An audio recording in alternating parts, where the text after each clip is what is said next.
नमस्कार, मी वरुण भागवत. पाळणाघर ही खरं तर काळाची गरज आहे. या पाळणाघरामध्ये मुलं दिवसभर राहतात, खेळतात, पण सगळ्यात महत्त्वाचं असतं ते या पाळणाघरामध्ये रमणं. त्यासाठी आवश्यक असतं ते पोषक वातावरण.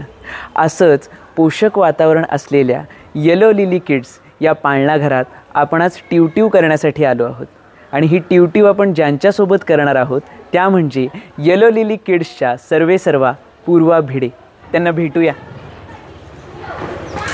चॅनलला आत्ताच सबस्क्राईब करा.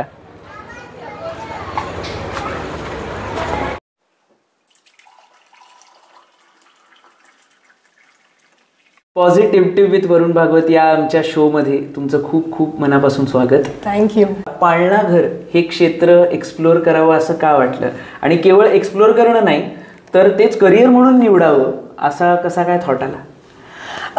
खरं तर ऑनेस्टली स्पीकिंग माझं बॅकग्राऊंड याच्यातलं नाही आहे, या क्षेत्रातलं नाही आहे. ओके, सो तुमचं काय शिक्षण? सो माझं बेसिकली BSc इंडस्ट्रियल केमिस्ट्री झालं आहे. त्याच्यानंतर मी MBA केलं. त्याच्यानंतर मी रिअल इस्टेट सेक्टरमध्ये काम करत होते. माझी आई ॲक्च्युली मनस्थळी नावाची एक संस्था आहे ज्यांच्या महाराष्ट्राच्या ग्रामीण भागांमध्ये बालवाड्या आहेत, आणि माझी आई आज ऑलमोस्ट 40 वर्ष तिथे काम करते.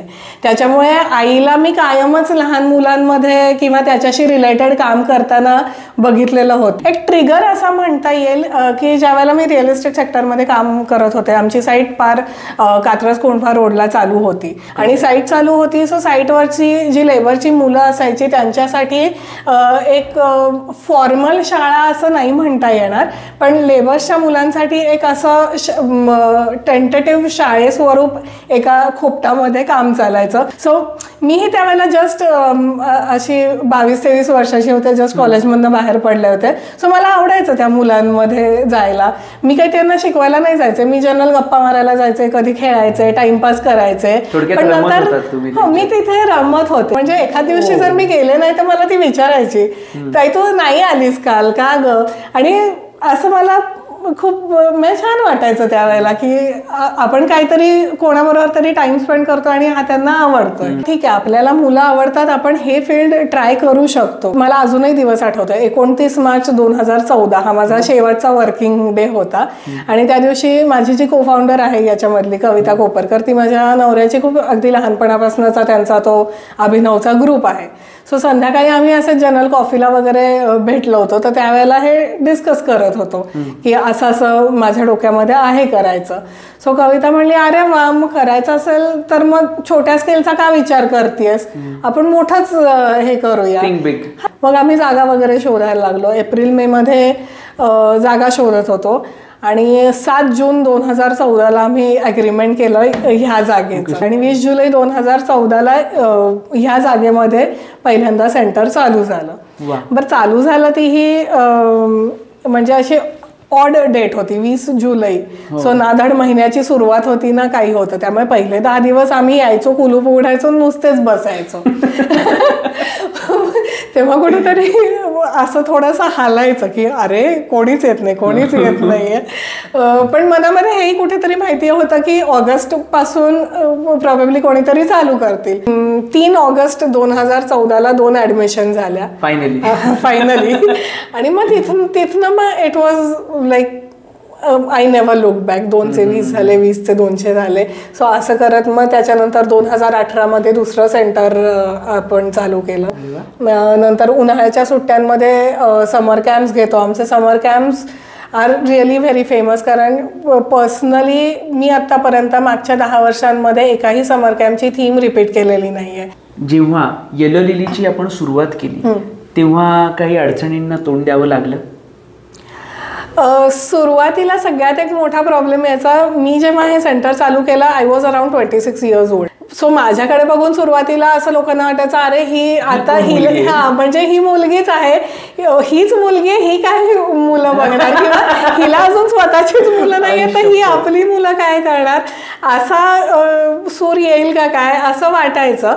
पण eventually it worked in my favour, कारण ज्या आया होणार होत्या त्या माझ्याच वयाच्या आजूबाजूच्या होत्या. त्याच्यामुळे तसं त्यांना रिलेट करणं किंवा माझ्यावरती विश्वास ठेवणं हे सोपं गेलं. येलो लिली या पाळणाघरात काय वेगळेपण आहे असं तुम्हाला वाटतं? वेगळेपण किंवा USP असं जर तू विचारत असशील तर आपण ॲक्टिव्हिटीजवरती खूप भर देतो. म्हणजे we are known as activity based day care. कारण साधारणतः लोकांच्या मनात अशी संकल्पना असते की पाळणाघर म्हणजे तिथे मुलांना सारखं झोपूनच ठेवतात आणि हे करतात. एक थोडीशी निगेटिव्हिटी त्याच्याबद्दल असोसिएटेड असते. पण ह्याच्या पलीकडे जाऊन आपण मुलांच्या ॲक्टिव्हिटी डिझायनिंगमध्ये खूप व्हेरिएशन देतो. इथे मुलांसाठी व्यवस्थित जेवण बनतं आणि ते त्यांना गरम जेवण मिळतं. बोर्ड पण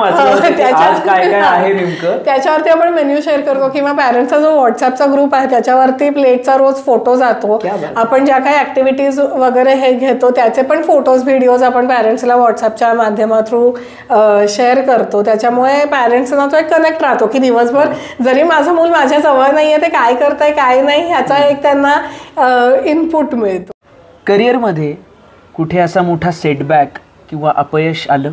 ह्या सगळ्या जर्नीमध्ये आपण जे करतोय ते खरंच दखलपात्र काम करतोय का नाही हे विचार करण्याचा इन्सिडन्स कोविडमध्येच आला. जेव्हा सगळंच लॉकडाऊन त्यांनी डिक्लेअर केलं त्याही वेळेला त्यांनी ज्या काही गोष्टी मेन्शन केल्या त्याच्यामध्ये पाळणाघर हे सेपरेटली कुठेच मेन्शन नसायचं किंवा ते एक वेगळं फील्ड आहे किंवा असू शकतं याचाही कोणी काही विचार केला नव्हता.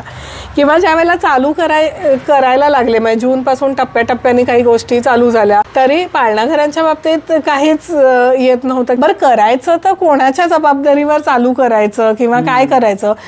मीच आपणहून माझ्या सगळ्या स्टाफचं वॅक्सिनेशन हे नंबर लावून करून घेतलेलं होतं. त्याचे सर्टिफिकेट्स की आमच्या सगळ्यांची वॅक्सिनेशन झाली आहेत किंवा सगळी जागा सॅनिटाईज झाली आहे या आणि एक ॲप्लिकेशन असं क्षेत्रीय करायला आणि जवळच्या पोलीस स्टेशनमध्ये सबमिट करून दिलं आणि मग म्हणलं की जाऊ दे आता जे होईल ते होईल. कारण इतके दिवस बंद ठेवणं म्हणजे खरंच सगळ्यांच्याच पोटावरती पाय होते. एका पॉइंटला मग हा डिसिजन घेतला की नाही आता चालू करूया. बरं आता हे आमचं जे क्षेत्र आहे ते इतकं अनऑर्गनाइज्ड आहे म्हणजे अशा काय आमचा असोसिएशन्स नाही आहेत किंवा अशी नियमावली वगैरे नाही आहे. बरं आम्ही आमचेच डॉक्युमेंट्स म्हणा हे सगळं सबमिट करून येतो आणि पण त्याच्यावरती पुढे काहीच होत नाही. त्याच्यामुळे हे क्षेत्र अजूनही थोडंसं अनऑर्गनाइज्ड राहिलेलं आहे. सो त्याचे एक थोडेसे आधेमध्ये आम्हाला चटके जाणवतात की तो जो इमोशनल सेटबॅक आपण त्याला म्हणूया त्याच्यावर कशी मात केली? त्याला खूप पालकांचे फोन्स यायचे मेसेजेस यायचे की मुलं खूप मिस करतात येलो लिलीला किंवा घरी बसून ती खूप कंटाळत आहेत. तुझं काय आहे तू करणार आहेस का नाही करणार आहेस का आपण कधी ओपन करणार आहोत.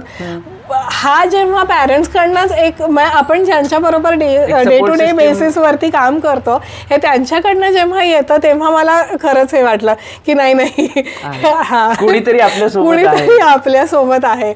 सेकंड लॉकडाऊन नंतर पुन्हा नॉर्मलला येणं हे थोडंसं सोपं गेलं. असं क्षेत्र आहे की याच्यामध्ये ऑनलाईन काहीच नाही करू शकत त्याच्यामुळे अख्खं जग ऑनलाईनला शिफ्ट झालं.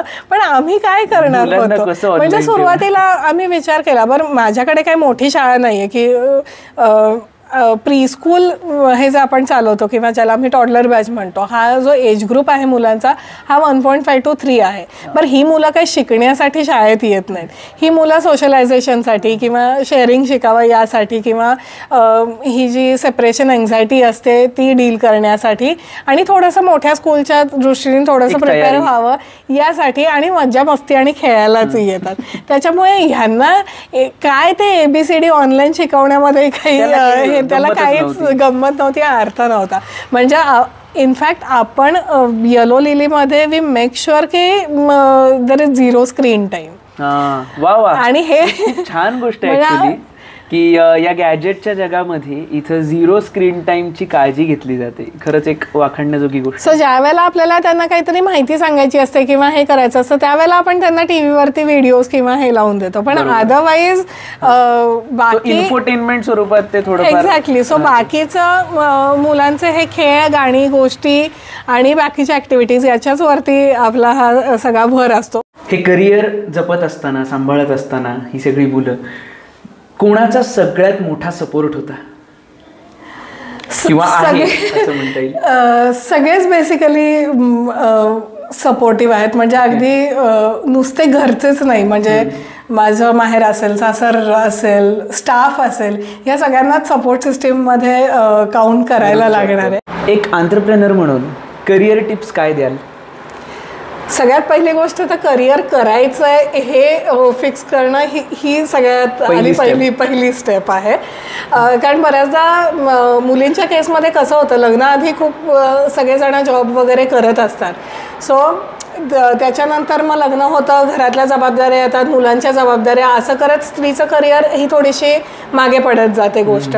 पण पहिल्यापासून जर डोक्यामध्ये फिक्स असेल की नाही बाबा, फिनान्शियल इंडिपेंडन्स हा महत्त्वाचा आहेच आहे, म्हणजे मुलाला काय किंवा मुलीला काय, आज दोघांनीही स्वतःच्या पायावरती उभं असणं ही काळाची गरज आहे. Because being financially independent it gives you another level of confidence. त्याने खूप साऱ्या गोष्टी करण्यासाठी तुम्हाला ऑटोमॅटिकली प्रेरणा एक मिळत राहते.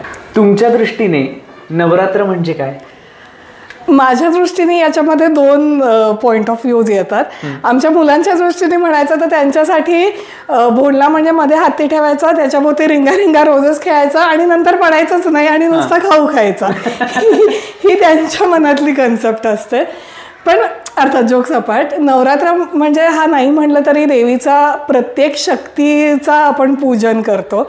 सो माझ्यासाठी आज जी कोणी प्रत्येक स्त्री आहे, प्रत्येकीमध्ये काही ना काहीतरी शक्ती असतात आणि त्या दुसऱ्या कोणी सांगायची तुम्ही वाट न बघता त्या स्वतःलाच ओळखता आल्या पाहिजेत. हा सगळ्यात मोठा त्याचा हेर आहे. तुमच्या या कामामधली सगळ्यात सकारात्मक बाजू कुठली?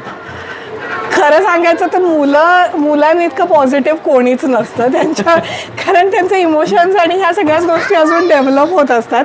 त्यामुळे there is so much of energy in them. इतकं एनर्जी गिव्ह अँड टेक असतं आणि रोज काहीतरी एक कॉम्प्लिमेंट म्हणजे अक्षरशः चप्पल बदलली, वेगळं कानातलं घातलं, हेअरकट केला तरीही त्यांचं लक्ष असतं. सो अशा दिवसभर कॉम्प्लिमेंट्स आणि इतकं निखळ प्रेम मिळत राहतं की अजून दुसरं काही करायचीच गरज नसते.